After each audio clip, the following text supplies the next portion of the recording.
Hello students, welcome to connect with Hindi. I am Shalini Tripathi. पिछली video में हमने संत कबीर दास जी की साखियाँ को पढ़ा और समझा, जहाँ छोटे छोटे दोहों में बड़े बड़े जीवन के सत्य छिपे थे।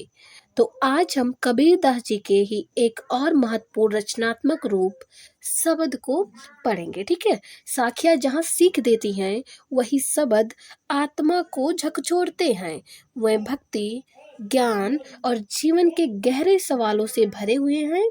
कबीर दास जी के शब्द सिर्फ पढ़ने के लिए नहीं होते, उनमें जीवन को समझने का एक नजरिया होता है। कबीर दास जी के शब्द सिर्फ कविता नहीं, एक ऐसी आत्मा की आवाज है जो हमें जगाने आई है। तो आज का शब्द हमें एक नया दृष्टिकोण देगा, जीवन, भक्ति और सत्य को समझने का। तो चलिए आज के वीडियो में हम पढ़ते हैं संत कबीर दास जी द्वारा रचित कविता शब्द। ठीक है, तो चलिए अब हम कविता को शुरू कर रहे हैं। मोह को कहाँ ढूंढे बंदे, मैं तो तेरे पास में। ना मैं देवल, ना मैं मस्जिद, ना काबे कैलाश में। ना तो कौने क्रिया कर्म में, नहीं योग बैराग में। खोजी होए तो तुरते मिले हो, पल भर की तलाश में।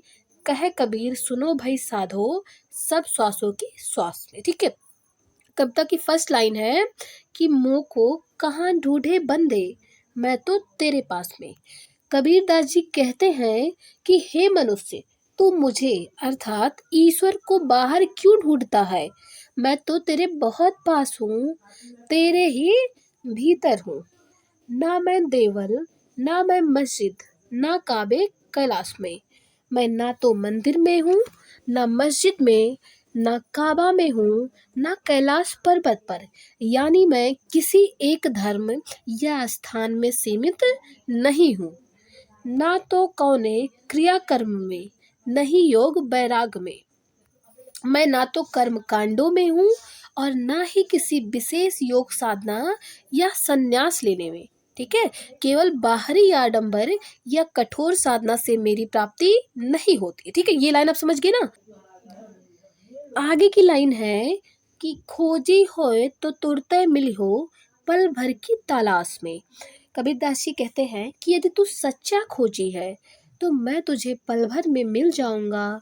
सच्चे मन से खोजने वाले को ईश्वर की अनुभूति शीघ्र हो जाती है। आगे है, कहे कबीर सुनो भाई साधो, सब श्वासों की श्वास में। कबीरदास जी कहते हैं कि हे साधु, ईश्वर हर जीवित प्राणी के भीतर है। अर्थात अगर आप सच्चे मन से भगवान को खोजने की कोशिश करेंगे तो सरल हृदय से ही ईश्वर की प्राप्ति संभव है। ठीक है, तो ये आप समझ गए ना। आगे है आपका कि संतो भाई आई ज्ञान की आंधी रे, भ्रम की टाटी सबे उड़ानी। माया रहे न बाधी, हित चित्त की दो थून गिरानी। मोह वलिंडा टूटा, तृष्णा छानी परी घर ऊपरी। कुबधि का भांडा फूटा, जोग जुगत करी। संतो बांधी, निरचू चुए न पाड़ी। कूड़ कपट काया कनिकस्या, हरि की गति जब जाड़ी। आधी पीछे जो जल बूठा, प्रेम हरि जन भीना।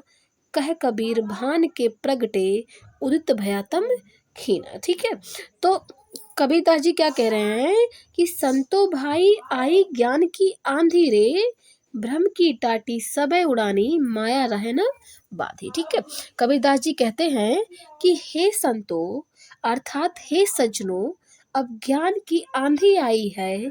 इस आंधी ने अज्ञान और भ्रम के पर्दों को उड़ा दिया है। अर्थात अज्ञान और भ्रम की टाटी उड़ गई है। अब माया का कोई बंधन नहीं रह गया है। यानी जब सच्चा ज्ञान आता है तो माया का भ्रम नष्ट हो जाता है। ठीक है, तो ये आप समझ गए ना। आगे है आपका, हित चित्त की द्वे थून गिरानी। मोह वलिंडा टूटा, तृष्णा छानी परी घर ऊपरी। कुबध का भांडा फूटा। ठीक है, कबीरदास जी कहते हैं कि हित मतलब क्या होता है, स्वार्थ, और चित्त मतलब क्या होता है, चिंता। अर्थात स्वार्थ और चिंता जो दो खंभे थे वह गिरा दिए गए। मोह रूपी रस्सी टूट गई और तृष्णा यानी कि जो लालच है वो घर पर जो छाई हुई थी वह हट गई।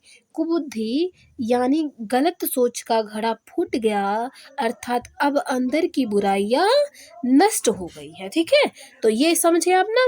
आगे है कि जोग जुगति करी संतो बाधी, नीरज चुए ना पाड़ी, कूड़ कपट काया कनिकस्या, हर की गति जब जारी। कबीरदास जी कहते हैं कि अब संतों ने योग की सही विधि से अपने मन को बांध लिया है। जैसे एक पक्के घड़े में पानी नहीं टिकता, वैसे ही अब उनका मन स्थिर है। शरीर में जो झूठ और कपट भरा था वह निकल गया। जब उन्होंने ईश्वर की सच्ची गति को जान लिया तो ये सब उनके अंदर की जितनी भी बुराइयां थी वो निकल गई। आगे है, आंधी पीछे जो जल बूठा, प्रेम हरि जन भी ना, कहे कबीर भान के प्रगटे, उदित भयातम खीना।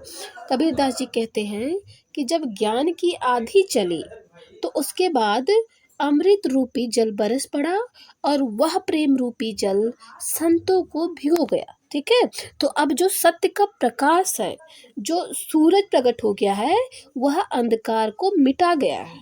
ठीक है, तो आई होप कि आपको समझ में आ गया होगा और आपका चैप्टर भी खत्म हुआ। So thank you.